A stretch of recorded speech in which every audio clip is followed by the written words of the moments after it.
This is Yagidne, a village some 20 kilometers south of Chernihiv in northern Ukraine.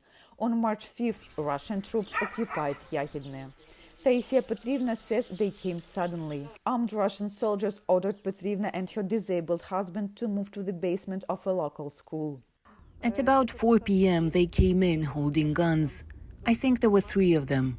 They said, "Take away your old man now." Russian soldiers forced all the villagers into the school basement. 360 people, including 77 children, in 200 square meter space. Villagers didn't know they would spend almost a month there. Adults were forced to sleep sitting up because there was no room to lie down. School caretaker Ivan Polgui was among them. There used to be benches here. A disabled person was laying here. 3 people basically died over there. Some of the older people died of oxygen deprivation. Some wrote their names on the walls to remember. Soon 6 names were added to that list, those of young villagers shot by Russian soldiers. Yanuk was executed. Grishchenko executed. Radchenko died from an explosion. Viktor Shevchenko executed. Tolik Shevchenko, his brother.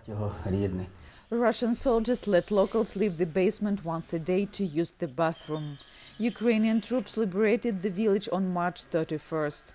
Taisia returned to her apartment to find it hadn't been empty while she was gone. 5 people of Buryat origin lived in my home. Russian soldiers left chaos and unsanitary conditions behind after they left, she recalls. They filled up the toilet bowl with towels. I had to dig everything out. Taisia's neighbor managed to get out before the occupation and is still too afraid to return. Her apartment was occupied as well. The Russians took household appliances, tools, bed linens, men's clothes and even shoes, Taisia says.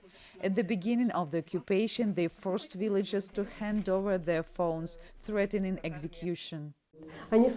If you do not give us the means of communication, they said, we will get your young men and execute every other one.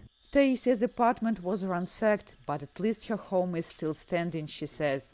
About 1/3 of homes in Yagidne were destroyed, and there is unexploded ordnance in parts of the village.